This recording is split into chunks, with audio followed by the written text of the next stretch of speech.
Kalau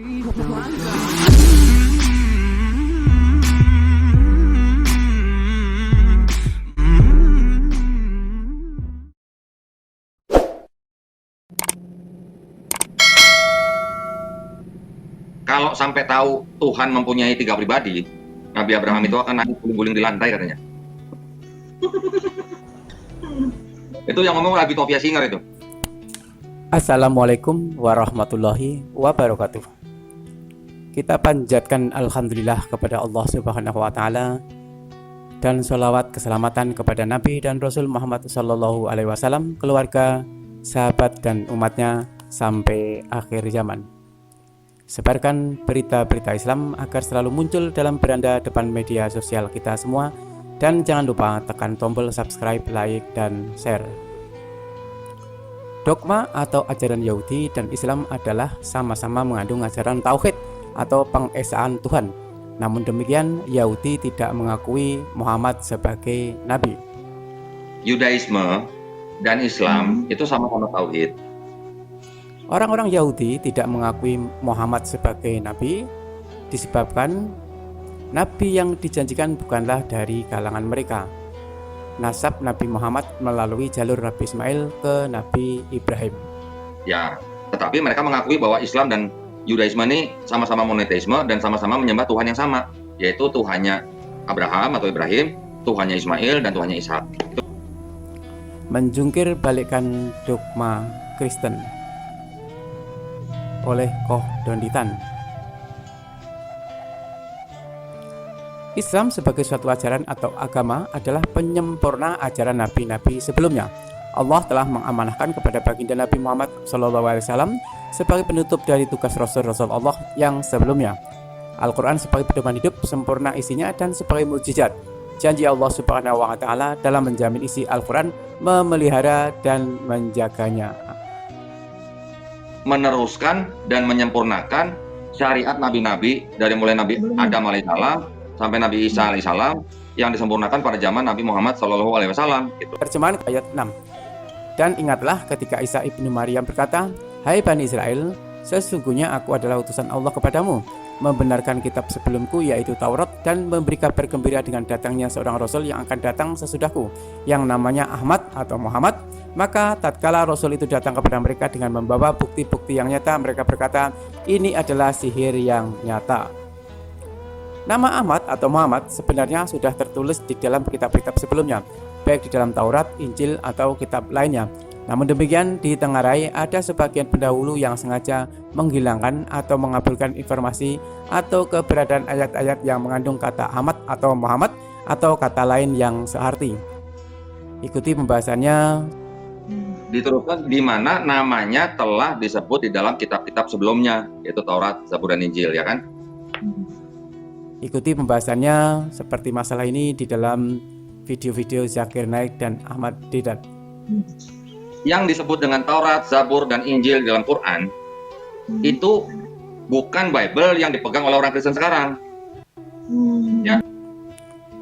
Nubuat atau ramalan dalam Injil jika dikembalikan ke dalam awal, yaitu bahasa Ibrani, nama Ahmad akan muncul sangat nyata dengan sendirinya. Di dalam Taurat, dalam bahasa aslinya, nama Ahmad juga akan muncul. Dan aku akan mengguncangkan semua bangsa dan himada. Untuk semua bangsa ini akan datang, dan aku akan mengisi rumah ini dengan kemegahan, kata Tuhan pemilik rumah. Hagai 2 ayat 7. Perhatikan huruf konsonan HMD atau himada di depan. Bangsa Israel tidak menafsirkan kata himada sebagai seorang nabi, tetapi himada sebagai kata sifat yang abstrak sesuai arti himada dalam bahasa mereka, yaitu keinginan, hasrat, kerinduan, dan pujian. Tentu saja ketika janji Allah tersebut diterjemahkan ke dalam bahasa lain, maka yang terjadi adalah kata himada akan ikut diterjemahkan dan berubah dengan sendirinya. Tetapi kalau Alkitab yang berbahasa Inggris kita terjemahkan ke dalam bahasa Yahudi atau Ibrani, maka kata himada tersebut akan muncul kembali dengan sendirinya kesamaan akar kata, yaitu HMD. Lihatlah, bila kita hilangkan vokal dan kita membiarkan konsonan, maka akan menjadi HMD dalam bahasa Yahudi, HMD dalam bahasa Ibrani, HMD dalam bahasa Arab.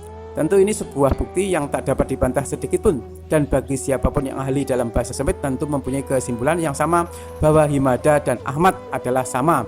Tentu kesimpulannya adalah nama Ahmad memang ada di dalam Alkitab. Dalam Yohanes 14 ayat 16 muncul kata Parakletos. Kata Parakletos mempunyai beberapa arti, yaitu mengagungkan, memuji, dan penolong. Dan kalau kata Parakletos diterjemahkan ke dalam bahasa Ibrani, kata yang didapat adalah Hamida. Kalau kata Hamida yang disebut Yesus diartikan sebagai sebuah nama yang konkret, maka terjemahan Yohanes 14 ayat 16 tersebut adalah seperti berikut ini. Aku akan minta kepada Bapa dan ia akan memberikan kepadamu Hamida, supaya ia menyertai kamu selama-lamanya. Yohanes 14 ayat 16. Kata Hamida dalam bahasa Ibrani dan kata Ahmad dalam bahasa Arab, dan kedua kata ini adalah berasal dari akar kata yang sama, yaitu HMD, dan mempunyai arti yang sama, yaitu terpuji, dan senada pula dengan makna Parikletos atau Perikletos. Perlu diperhatikan bahwa yang disebut Taurat, Zabur, dan Injil di dalam Quran itu bukan Bible yang saat ini yang dipegang oleh orang Kristen sekarang. Taurat yang diturunkan kepada Nabi Musa untuk Bani Israel, demikian juga Zabur diturunkan kepada Nabi Daud, Injil kepada Nabi Isa juga untuk Bani Israel dan berlaku pada zamannya masing-masing. Tetapi ketiga kitab ini kan tidak dijanjikan untuk dijaga oleh Allah Subhanahu wa taala, betul nggak? Betul. Hanya Al-Qur'an, Al-Karim yang dijanjikan akan dijaga kelestariannya oleh Allah Subhanahu wa taala sendiri. Terjemahan Quran surat Al-Hijr 15 ayat 9. Allah berfirman, sesungguhnya kamilah yang menurunkan Al-Quran dan kami pula yang menjaganya. Punya tiga fungsi. Al-Quran sebagai musodik. Katakanlah, barang siapa yang menjadi musuh Jibril, maka sesungguhnya Jibril itu telah menurunkan Al-Quran ke dalam hatimu dengan seizin Allah, membenarkan kitab-kitab yang sebelumnya dan menjadi petunjuk dan berita gembira bagi orang-orang yang beriman. Tetapi juga Al-Quran menjadi Al-Muhaimin, menjadi batu ujian atau menjadi pengkoreksi gitu ya, daripada kesalahpahaman umat-umat nabi-nabi yang sebelumnya. Al-Quran sebagai Muhaimin atau batu ujian atau pengkoreksi daripada kesalahpahaman umat-umat nabi yang sebelumnya. Kedudukan Al-Quran sebagai Al-Muhaimin sebagaimana tertera dalam Quran surat Al-Maidah 48 merupakan penguasaan Al-Quran terhadap kitab-kitab sebelumnya, dalam arti menasah, membatalkan berlakunya syariat sebelumnya. Dalam pandangan Ibnu Abbas dan As-Sadi sebagaimana dikutip At-Tabari, kedudukan Al-Quran sebagai Muhaimin adalah dalam arti sebagai saksi atau kitab-kitab terdahulu. Begitu juga Al-Quran sebagai Mubayyin, yang menjelaskan ya kesalahpahaman mereka. Contoh misalnya bahwa Nabi Isa Al-Masih tidak dibunuh dan tidak disalib.